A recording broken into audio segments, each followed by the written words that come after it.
ಭಾರತ ದೇಶ ವೈವಿಧ್ಯಮಯಗಳಿಂದ ಕೂಡಿದ ದೇಶ, ಏಕತೆಯಲ್ಲಿ ವಿವಿಧತೆಯುಳ್ಳ ದೇಶವಾಗಿದೆ. ಇದಕ್ಕೆಲ್ಲ ಕಾರಣ ಈ ಹಿಂದೆ ರಾಜರು ಸಂತರು ನಿರ್ಮಿಸಿದ ಕೆಲವೊಂದು ವಿಶೇಷವಾದ ಸ್ಥಳಗಳು ಇಂದಿಗೂ ಸಹ ಭಾರತದ, ಅದರಲ್ಲೂ ಏಷ್ಯಾ ಖಂಡದಲ್ಲಿ ಹೆಸರುವಾಸಿಯಾಗಿರುವ ಸ್ಥಳಗಳನ್ನು ನಿರ್ಮಿಸಿದ್ದಾರೆ.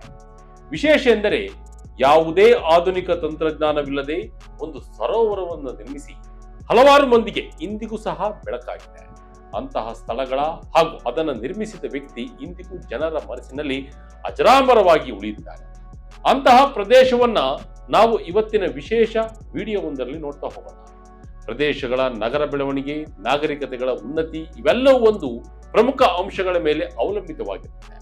ಮಾನವ ಇತಿಹಾಸವನ್ನ ಗಮನಿಸಿದರೆ ನೀರನ್ನ ಸಂಗ್ರಹಿಸುವುದು, ಹಂಚಿಕೊಳ್ಳುವುದು ಮತ್ತು ನಿರ್ವಹಿಸುವುದು ಎನ್ನುವುದು ಕೇವಲ ತಾಂತ್ರಿಕ ಸಾಧನೆ ಮಾತ್ರವಲ್ಲ, ಅದು ಒಂದು ನಾಗರಿಕತೆಯ ಜ್ಞಾನ ಮತ್ತು ದೂರದೃಷ್ಟಿಯ ಪ್ರತೀಕವೂ ಹೌದು. ಇಂತಹ ದೂರದೃಷ್ಟಿಗೆ ಅತ್ಯುತ್ತಮ ಉದಾಹರಣೆಯಾಗಿ ಭಾರತದ ತೆಲಂಗಾಣ ರಾಜ್ಯದ ಹೃದಯ ಭಾಗದಲ್ಲಿರುವ ಹುಸೇನ್ ಸಾಗರ್ ಸರೋವರ ಕಾಣಿಸುತ್ತದೆ. ಹಾಗಾದ್ರೆ ಬನ್ನಿ, ಈ ಸರೋವರದ ಇತಿಹಾಸವೇನು? ಏಷ್ಯಾದಲ್ಲೇ ಮಾನವ ನಿರ್ಮಿತ ಸರೋವರ ಇರೋದೇ, ಅದರ ಪ್ರಾಮುಖ್ಯತೆ ಎಂತಹದ್ದು ಅನ್ನೋದ್ರ ಬಗ್ಗೆ ಒಂದಿಷ್ಟು ಮಾಹಿತಿ ಇಲ್ಲಿದೆ, ನೋಡೋಣ ಬನ್ನಿ. ಬೃಹತ್ ಸರೋವರದ ನಿರ್ಮಾತೃ ಯಾರು? ಇದರ ಆಕಾರದ ವಿಶೇಷತೆ ಏನು ಗೊತ್ತಾ?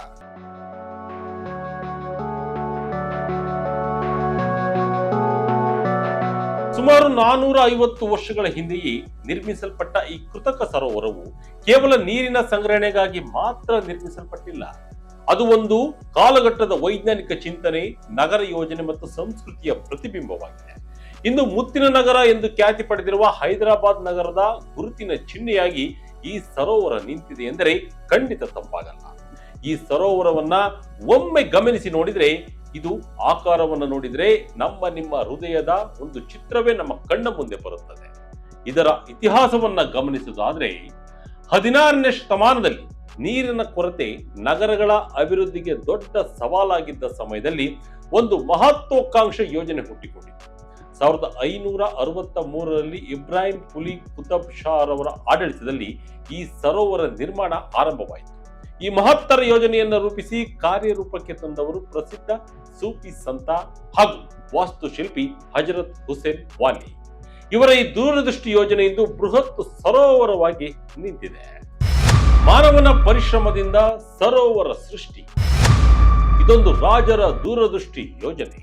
ಈ ಸರೋವರದ ನಿರ್ಮಾಣ ಕೇವಲ ಒಂದು ನೀರಿನ ಸಂಗ್ರಹ ಯೋಜನೆಯಷ್ಟೇ ಅಲ್ಲ, ಇದೊಂದು ದೂರದೃಷ್ಟಿ ಯೋಜನೆಯಾಗಿದೆ. ಅದು ಹೇಗೆ ಅಂದ್ರೆ, ನದಿ ಮೂಲಗಳಿಂದ ನೀರನ್ನ ತಂದು ಸಂಗ್ರಹಿಸುವುದು, ನಗರಕ್ಕೆ ಸ್ಥಿರವಾದ ನೀರಿನ ಮೂಲ ಒದಗಿಸುವುದು ಹಾಗೂ ಭವಿಷ್ಯದ ಅಗತ್ಯತೆಗಳನ್ನ ಗಮನದಲ್ಲಿಟ್ಟುಕೊಂಡು ಈ ಸರೋವರವನ್ನ ನಿರ್ಮಿಸಲಾಯಿತು. ಮೂಸಿ ನದಿಯ ಉಪನದಿಯಿಂದ ನೀರನ್ನು ತಂದು ಈ ಸರೋವರವನ್ನ ತುಂಬುವ ವ್ಯವಸ್ಥೆಯನ್ನ ಮಾಡಲಾಗಿದೆ. ಕೃತಕ ಸರೋವರವೆಂದು ಇದನ್ನ ಕರೆಯುವ ಕಾರಣವು ಬಹಳ ಸರಳ. ಇದು ಪ್ರಕೃತಿಯಲ್ಲಿ ಸ್ವಾಭಾವಿಕವಾಗಿ ನಿರ್ಮಾಣವಾದ ಸರೋವರವಲ್ಲ, ಮಾನವನ ಪರಿಶ್ರಮ, ಯೋಜನೆ ಮತ್ತು ತಾಂತ್ರಿಕ ಜ್ಞಾನದಿಂದ ನಿರ್ಮಿಸಲ್ಪಟ್ಟಿದ್ದಾಗಿದೆ. ಭೂಮಿಯನ್ನ ತೋಡಿ ಅಣೆಕಟ್ಟು ಕಟ್ಟಿಕೊಂಡು ನೀರನ್ನ ಸಂಗ್ರಹಿಸುವಂತೆ ರೂಪಿಸಿದ ಕಾರಣದಿಂದ ಇದು ಒಂದು ಕೃತಕ ಸರೋವರವಾಗಿದೆ. ಹುಸೇನ್ ಸಾಗರ್ ಸರೋವರದ ವ್ಯಾಪ್ತಿ ಎಷ್ಟಿದೆ? 2 ಬೃಹತ್ ನಗರದ ಸಂಪರ್ಕ ಸೇತುವೆ. ಹುಸೇನ್ ಸಾಗರ್ ಸರೋವರವು ಸುಮಾರು 5.7 ಚದರ ಕಿಲೋಮೀಟರ್ ವಿಸ್ತೀರ್ಣ ಹೊಂದಿದ್ದು, 16ನೇ ಶತಮಾನದಲ್ಲಿ ಇದು ಒಂದು ಅದ್ಭುತ ಇಂಜಿನಿಯರಿಂಗ್ ಸಾಧನೆ ಎಂದು ಹೇಳಬಹುದು. ಇಂದಿನ ಆಧುನಿಕ ತಂತ್ರಜ್ಞಾನವಿಲ್ಲದೆ ಇಂತಹ ಒಂದು ದೊಡ್ಡ ಪ್ರಮಾಣದ ನಿರ್ಮಾಣ ಕಾರ್ಯವನ್ನ ಯಶಸ್ವಿಯಾಗಿ ಪೂರ್ಣಗೊಳಿಸುವುದು ಅಂದಿನ ಕಾಲದಲ್ಲಿ ಅಸಾಧ್ಯವೆಂದು ಭಾಸವಾಗುತ್ತಿತ್ತು. ಆದರೆ ಮಾನವನ ಇಚ್ಛಾಶಕ್ತಿ ಮತ್ತು ದೃಢ ಸಂಕಲ್ಪವೇ ಇದನ್ನ ಸಾಧ್ಯ ಮಾಡಿದೆ. ಈ ಸರೋವರದ ಪ್ರಮುಖ ಅಂಶಗಳಲ್ಲಿ ಒಂದಾಗಿದೆ ಅದರ ಅಣೆಕಟ್ಟು, ಅಂದರೆ ಟ್ಯಾಂಕರ್ ಬಾಂಡ್. ಈ ಅಣೆಕಟ್ಟು ನೀರನ್ನು ತಡೆದು ನಿಲ್ಲಿಸುವುದಷ್ಟೇ ಅಲ್ಲ, ಇದು 2 ಮಹತ್ವದ ನಗರಗಳಾದ ಹೈದರಾಬಾದ್ ಮತ್ತು ಸಿಕಂದರಾಬಾದ್ ನಡುವಿನ ಸಂಪರ್ಕ ಸೇತುವೆಯಾಗಿ ಕಾರ್ಯನಿರ್ವಹಿಸುತ್ತದೆ. ಈ ಬಂಡ್ ರಸ್ತೆಯುದ್ದಕ್ಕೂ 33 ಕಂಚಿನ ಪ್ರತಿಮೆಗಳು ಅಲಂಕರಿಸಿಕೊಂಡಿದ್ದು, ಅವು ತೆಲುಗು ಸಂಸ್ಕೃತಿಗೆ ಕೊಡುಗೆ ನೀಡಿದ ಮಹಾನ್ ವ್ಯಕ್ತಿಗಳ ಸ್ಮರಣಾರ್ಥವಾಗಿ ನಿರ್ಮಿಸಲ್ಪಟ್ಟಿವೆ. ಹುಸೇನ್ ಸಾಗರ್ ಸರೋವರದ ಮತ್ತೊಂದು ವಿಶೇಷತೆ ಅದರ ಹೃದಯಾಕಾರದ ವಿನ್ಯಾಸ. ಮೇಲಿನಿಂದ ನೋಡಿದಾಗ ಇದು ಸರೋವರವು ಹೃದಯ ಆಕಾರವನ್ನು ಹೊಂದಿರುವುದು ಸ್ಪಷ್ಟವಾಗುತ್ತದೆ. ಇದೇ ಕಾರಣಕ್ಕೆ ವಿಶ್ವ ಪ್ರವಾಸೋದ್ಯಮ ಸಂಸ್ಥೆಯಾದ United Nations World Tourism Organization ಇದನ್ನ ಹಾರ್ಟ್ ಆಫ್ ದಿ ವರ್ಲ್ಡ್ ಎಂದು ಗುರುತಿಸಿದೆ. ಬುದ್ಧನ ಏಕಶಿಲಾ ಮೂರ್ತಿ ನಿರ್ಮಾಣ. ಈ ಸರೋವರ ಜಲಕ್ರೀಡೆಗೂ ಹೆಸರುವಾಸಿ. ಇನ್ನು ಈ ಸರೋವರದ ಮಧ್ಯಭಾಗದಲ್ಲಿ ಸ್ಥಾಪಿಸಲ್ಪಟ್ಟಿರುವ ಬೃಹತ್ ಬುದ್ಧ ಪ್ರತಿಮೆ ಮತ್ತೊಂದು ಆಕರ್ಷಣೆಯಾಗಿದೆ. 1992ರಲ್ಲಿ ಸುಮಾರು 18 ಮೀಟರ್ ಎತ್ತರದ ಮತ್ತು 350 ಟನ್ ತೂಕ ಇರುವ ಈ ಏಕಶಿಲಾ ಪ್ರತಿಮೆಯನ್ನು ನಿರ್ಮಿಸಿ ಸರೋವರದ ಮಧ್ಯದಲ್ಲಿರುವ ಜಿಬ್ರಾಲ್ಟರ್ ರಾಕ್ ಮೇಲೆ ಪ್ರತಿಷ್ಠಾಪಿಸಲಾಯಿತು. ಗೌತಮ ಬುದ್ಧರವರ ಈ ಪ್ರತಿಮೆ ಶಾಂತಿ ಮತ್ತು ಆತ್ಮಚಿಂತನೆಯ ಸಂಕೇತವಾಗಿ ನಿಂತಿದೆ. ಸಂಜೆ ಹೊತ್ತಿನಲ್ಲಿ ಸರೋವರದ ಸುತ್ತಲೂ ಹೊಳೆಯುವ ಬೆಳಕುಗಳು ನೆಕ್ಲೆಸ್ ರೋಡ್ ಎಂಬ ಹೆಸರನ್ನ ಪಡೆದಿವೆ.